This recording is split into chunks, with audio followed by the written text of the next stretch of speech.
I had the great privilege of being headmaster of rugby from 2001 to 2014. I helped set up the Arnold Foundation, which was launched in May 2003, and it's fantastic to be part of the 18th birthday party celebration. Part of your legacy is the Arnold Foundation.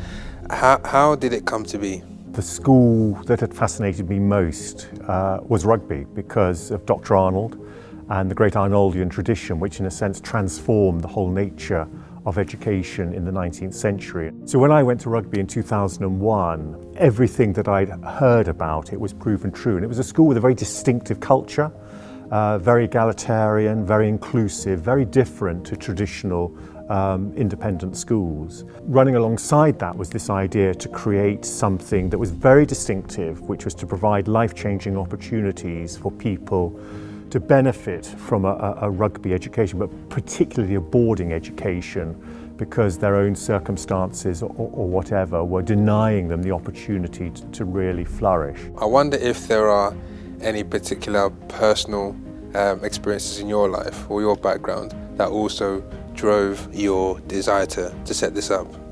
I come from a very unusual background, dysfunctional family, very difficult father. I had 7 different schools before I was 12 years old, and at the age of 12 I was taken in by a charity, the Shaftesbury Homes, and I found myself travelling from Kiel in the north of Germany, where we were living, to London by myself, which was pretty tough as a 12-year-old, not really knowing where I was going. And then I saw this horrific ship appear before me on the River Medway, and I lived on board the training ship Arethusa for 2 years. And I was going to join the Navy at 16. And then my life was transformed when, in October 1974, the ship closed down overnight. Captain Superintendent summoned me to his cabin and he said, "Derham, have you heard of public school?" And I said, "No, sir."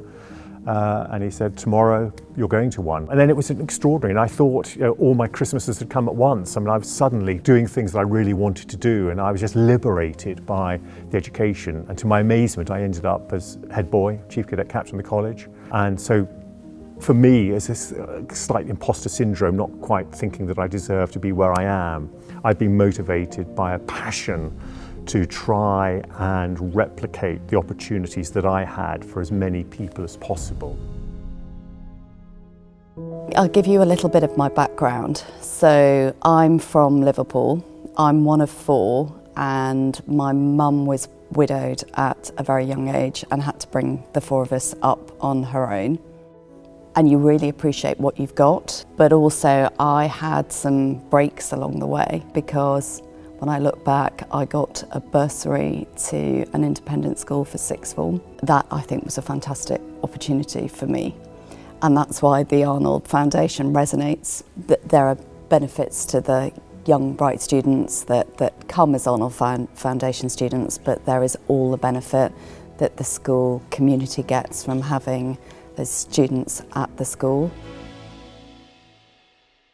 I think it was going to rugby for the first time and visiting it when I thought, wow, I have to come here. Like, it was that moment I thought, this is crazy, I've never seen anything like it. I don't think you can ever fathom what it's going to be like going to boarding school. It's such a otherworldly kind of experience. So I knew no one who'd went before, and I'd only ever heard about it. It's cliche, but in books like Harry Potter. How did your family, friends back home, your community respond to you in this opportunity? They were all really, really supportive of me going, just to see me do something that was actually a great opportunity and to excel. It's exciting not just for me, but for them as well, because through me, they can see, look, I can do these things too. There's these other things I can aspire beyond what the people in my local environment tell me I can aspire to.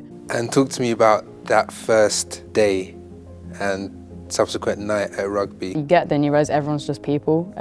It doesn't matter where you're from. We all have the same feelings and emotions, and that first night I think we all just hung out in one room and we were all just like laughing and telling stories about where we're from. So it was a really nice way to be welcomed into a new environment. Because I think for the first time really in life I had teachers saying, look, stop coasting, we know you can do better, and you may not be there now, but you can do it. So even though I felt out of my depth initially, there was that support, and having that expectation meant that I wasn't embarrassed for the first time to try and be academic, and have teachers who are aware of your circumstance and situation, so you're not in a boat alone. When I was there, they had opportunities for regular catch-ups with the students. So we had Thursday break time sessions where we would go to a classroom and you all just have cookies and drinks and just talk about, you know, just everyday things, but remember that we're part of a community. You didn't have to forget who you were and where you came from just to like integrate in the school. For you, when you encountered that, like, you know, that academic challenge, how were you supported? I think the biggest thing is you can't hide from your teachers when you live with them. They see right through you. I'd have teachers popping up at my house being like, right, where is your homework? You know, why have you done this? Why haven't you done this? Why are you slacking? I mean, if I wasn't making an effort in a subject, my teacher would contact my house mistress, who'd have a conversation with me.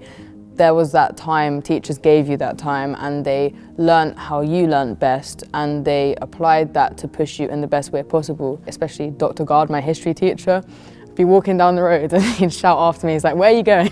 Come back here. And it was just amazing having those staff really looking out for you and being in your corner. So you've left rugby, 2 years since you've left. What is Artemis currently doing? I'm reading English at Bristol University. If I take the same approach, which things can I seize? What can I do to, you know, better myself, but also better my opportunities and just enjoy myself as well? There's a quote from an old headmaster, which is basically a rugbyan should be indispensable in a shipwreck and an asset to a party, which I think is the perfect balance and the perfect summary. At home, I wasn't really ever allowed to put like posters up on the wall or things like that.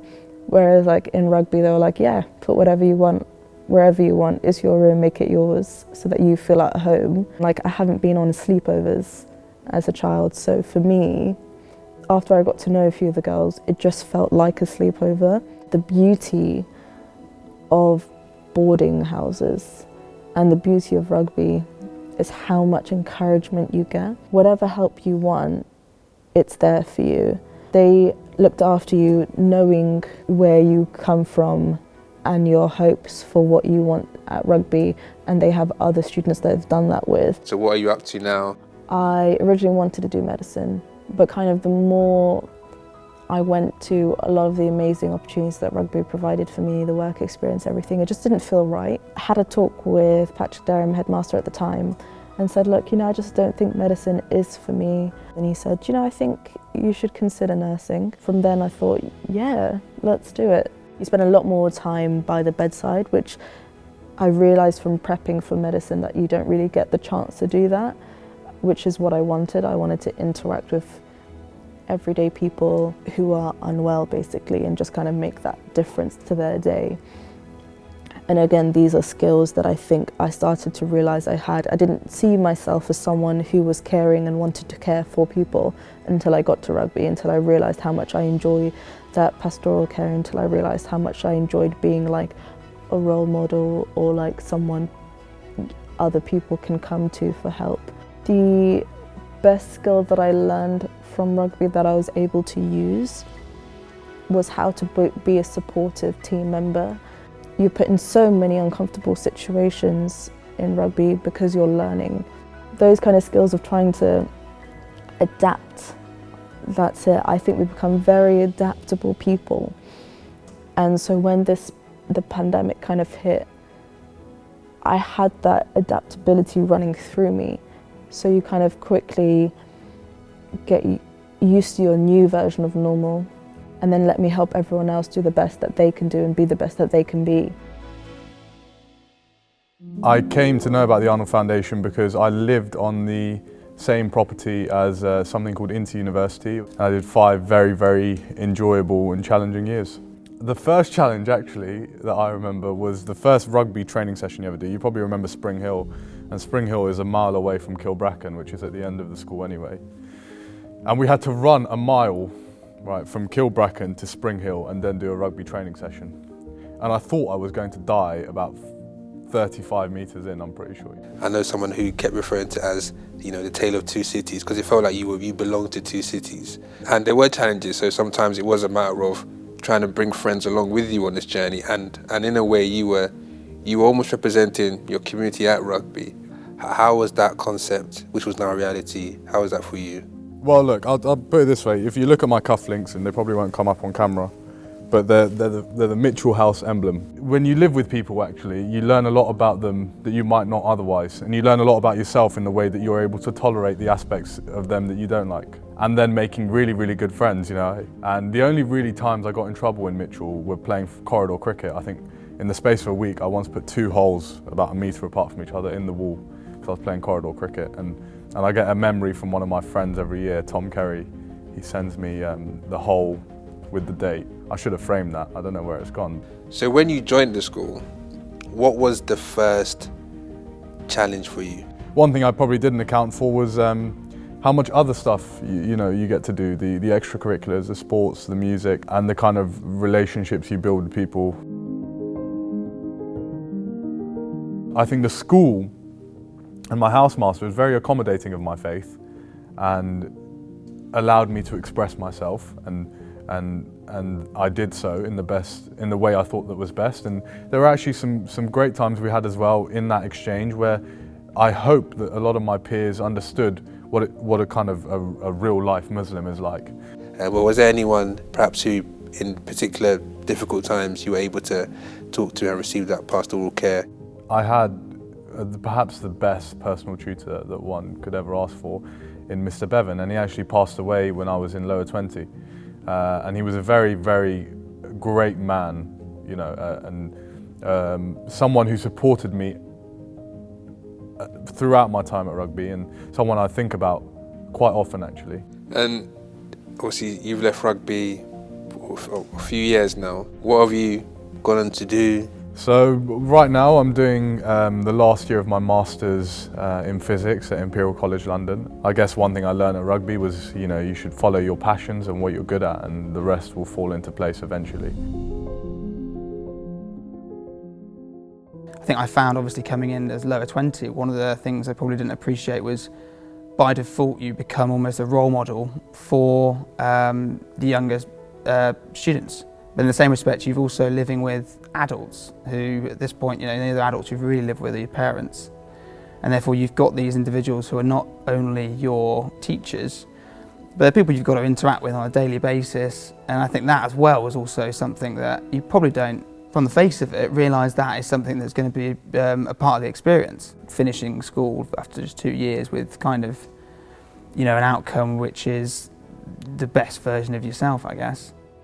Key also to being an Arnold Foundation student is the community made up of the alumni of the Arnold Foundation. We stay in touch. There's publications that come through our doors regularly, and we're always you know, invited to events to ensure that we stay in contact and in touch. You know, once you become an Arnold, you know, student, you're not just a student for those 2 years, you're then part of a family, I guess, the best way to describe it is. What have you gone on to do since leaving rugby? So I went from rugby, I went to University of Nottingham. I did 3 years at Ernst & Young and chartered as an accountant. After that, I've moved to a new company about 18 months ago, which I'm really enjoying. Why were you chosen? I was a lost cause. Rugby was the last chance. And obviously I say that in jest, but I think for students like myself and others who went on to rugby, I think what was clear to, I guess, yourselves and obviously the partner organisations was that there was some potential there, and there was an element of the wings being clipped that extended to even just the homes we came from. It was very much a key intervention. Every Arnold Foundation pupil, there is that expectation that they represent their community, they shouldn't be embarrassed about where they come from, they should be proud of their roots. And I think that is one of the great consequences of bursary programmes done well. As a new chair, is it possible to speak about how you feel the foundation is doing? It's obviously had an amazing 18 years, and I'm really excited about the ambitious plans we've got for the foundation. We've got a fundraising target. We're going to try and raise 25 million by 2030. It's an ambitious target, but I also think it's an achievable target, and opportunity for loads of people to get involved. And I think that's really important, that it's not just a few people supporting the Arnold Foundation, but it's felt right across the rugby community. whoever you talk to in the school, they will mention the Arnold Foundation and the benefit that the Arnold Foundation boys and girls bring to us. So we always think that Rugby School is a school of obligation rather than privilege, okay? And that's quite an important term to consider. You know, we are obliged because we are so privileged to attend this school, but we're also so privileged to have the Arnold Foundation boys and girls within our school environment. Rugby School is an unpretentious school. Despite being one of the grand schools in the UK, the boys and girls are very, very down to earth. And I think when the Arnold Foundation students arrive from their different backgrounds, they're accepted and welcomed so quickly. Partly because boys and girls are all really inquisitive. They want to find out who you are, where you come from, what you're about, what makes you tick. I was quite worried going in because I was like, oh God, I'm quite different. I mean, my accent points me out straight away and sound different from everyone. I thought I'd maybe struggle to make friends, but then you get here and it's a very down-to-earth environment, which is not what I was expecting at all. I was expecting to clash with a lot of people, maybe differences in background, but absolutely not. All the staff here were lovely and so welcoming and are really here to make you feel at home. So the idea that I could possibly go to a boarding school was really foreign to my parents, but as soon as they visited the school and saw the opportunities that were available, they were like, it's kind of a no-brainer. I think that's really important because what we're doing there is actually breaking down barriers, and the Arnold Foundation in many respects is actually helping that social mobility and that change to actually take place. In terms of a lot more confident within myself, public speaking is one I could not have pictured myself doing at all. I hated it. I remember doing my GCSE speaking for English, and I wanted to cry during the presentation, but since being at rugby I've done 3 chapel talks, so just standing in front of people and talking, which is something I completely would have never imagined when I joined, but here I am a few weeks from the finish and I've done 3 of them. So what I would be saying, using that lovely Canadian poet Nelson Henderson's quote, let's plant some trees under whose shade we do not expect to sit. But do you know what? Somebody will. Well, I'm hoping to go to Manchester University to study geography, and then from there maybe go into civil service, perhaps. I haven't got it completely mapped out, but I think Manchester and geography is 100% for me right now. When we start to consider the Arnold Foundation and where we are now, wouldn't it be marvellous that in 30 to 50 years' time, when we're probably not here, that people can actually say, do you know what? That group of people donated to that magnificent organisation, the Arnold Foundation, and it's still here, and it's still educating boys and girls who have a need for boarding. You can't sing their praises enough or thank them enough. I don't think they realise just how much it changes someone's life to come to an environment like this, which is so intense and full on, but just with you at the centre. That's a big thing. You never feel like you're just a grade. The school's amazing and I'm really proud to be a part of it, and for years to come I can say I went to rugby.